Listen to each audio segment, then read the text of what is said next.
So here we have the engine out of the Corvette. We're looking at some logs. The oil pressure is just a little bit lower this year. Normally we would do an engine refresh every single season, but with the car being in Europe last year, a full season on this Texas Speed engine worked amazing. It didn't get back till the spring. We immediately had to go into the LZ World Tour, which the engine again performed amazing for it, but we're like, you know what?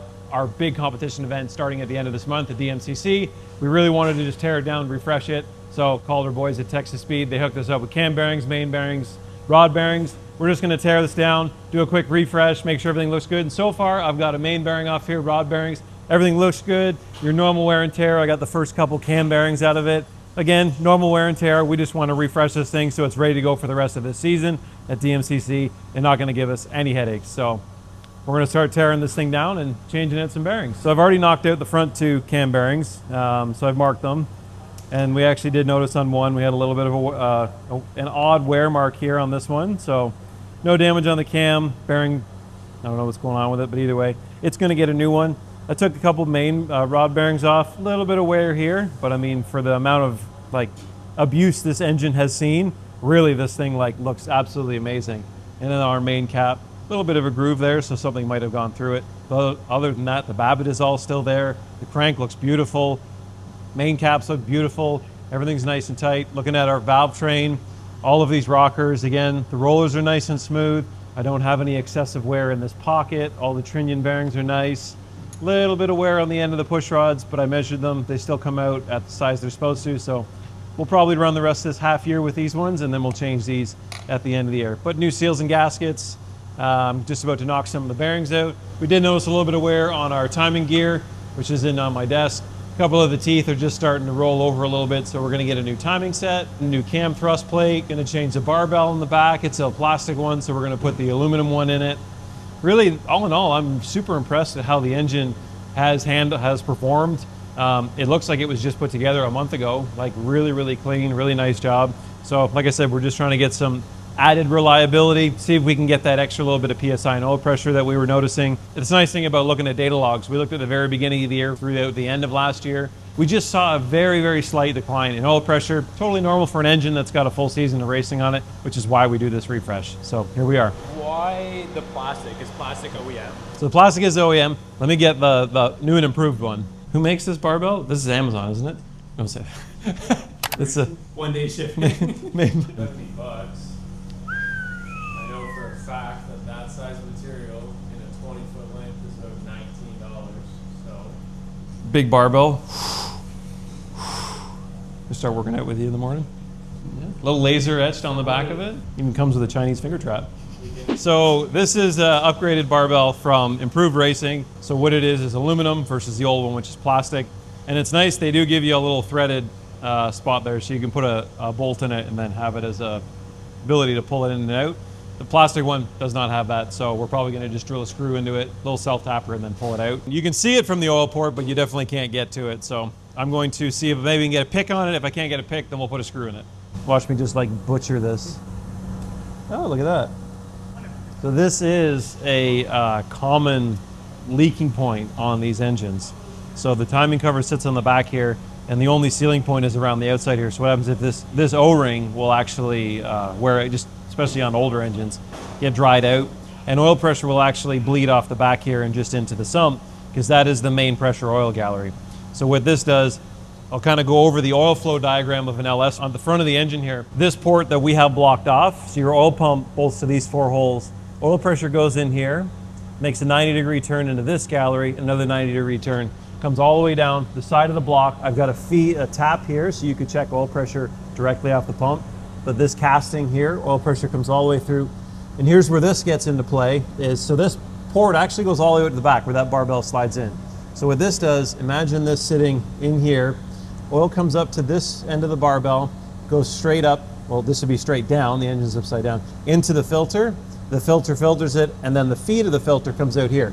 Now it comes back up here, now oil's on this side of the barbell, so you could have a potential for leaking oil past here. Unfiltered oil could get from here to here, especially if there's a pressure differential between one side of the filter and not. And then once oil comes into this side, you have equal pressure on both sides of this, so this is not going to move in and out of the bore.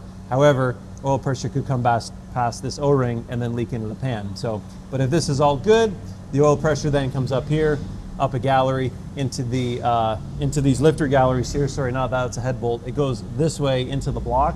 So this is where we would normally put like an AccuSump. You could also put a dry sump tap in there, but that's right into your main lifter gallery. So you have the lifter galleries at the back here. So these are the two main channels where oil pressure is, and they run the entire length of the block. So when they come up to the front here, you have your cam thrust plate that bolts onto the end. And then now that I have a cam bearing out, you can see really well how it lubricates the mains. So as this chamber gets pressurized, there's a small cutout right here, and that is a drilled passage from the main all the way into this lifter. So the way the lubrication process works is it gets the camshaft first, then it goes to the main cap, and then through the crankshaft into the rod. So you have we'll call it not a parallel oiling system, but a series, because it is oiling one thing after another. Where if you look at the Dart Block or the LSX, it's more of a parallel oiling system, which is a much improved system. So if you do have a problem with a cam bearing, it's not going to starve the mains for oil. So you have each one of your critical components getting oil pressure from its own gallery right off the pump. So that's why the Dart Block, the LSXs are an improved oiling design. But for what we're running, we just got to be careful. Again, this is why we want to be super adamant that oil pressure is maintained and that our bearing clearances are proper.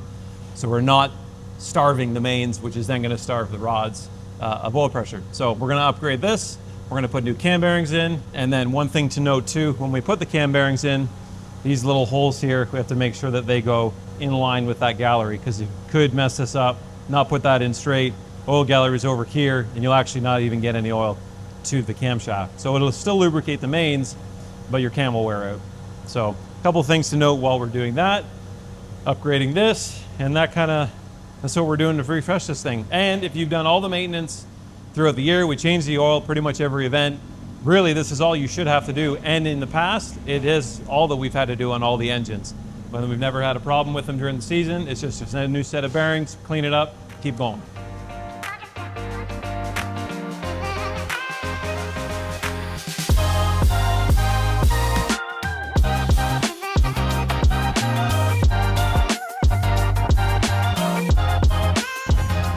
What's up, Jack? What are you, I'm just checking my hole. Oh. Yeah, I'm just checking to make sure that the holes aren't out of round. I've seen it's common, at least forums show a lot, that the cam bearings can actually move in and out. So I'm just verifying that my bores are good before I slide my cam bearings in. Just quick preliminary checks, gonna jot down all my measurements. That way we can measure it in a year to see if things are getting worse, better. Usually they don't get better, usually they get worse. But just make sure that it stays the same. Yeah, to spend 20 minutes to do this will probably save us some aggravation in the future if I can spot something, an issue that we need to address now. Just preventative maintenance stuff for me to spend an extra hour to go through the entire engine, and then we record it. Every time we rebuild it, check it again, make sure things are good. So it's all about collecting data and then comparing that data over the years to make sure that we're making the right decisions and not just guessing.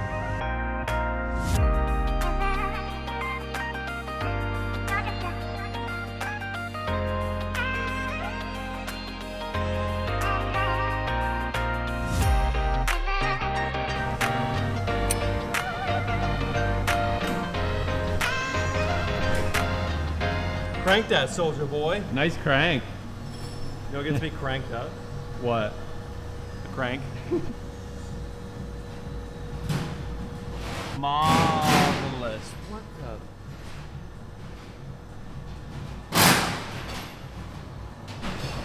the? It's a good thing we're in like our nice dust sealed controlled room doing this. I'm very impressed.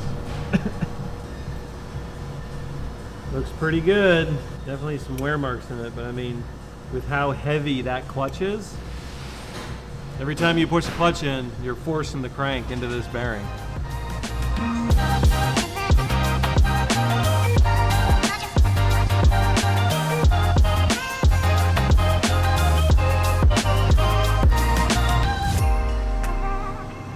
Interesting observation here. While I was measuring my bores, I noticed that we're only like 0.3 of a thou out around in the block. That's like, call it nothing. However, my cam bearings have turned into eggs. So the number one, the first cam bearing is 3 thou out around. Number two is 6 thou out around. So I'm double checking the bore on number 2 to see if it locks okay, and it's just the cam bearing was just, I don't know, being stupid. But interesting observation. So.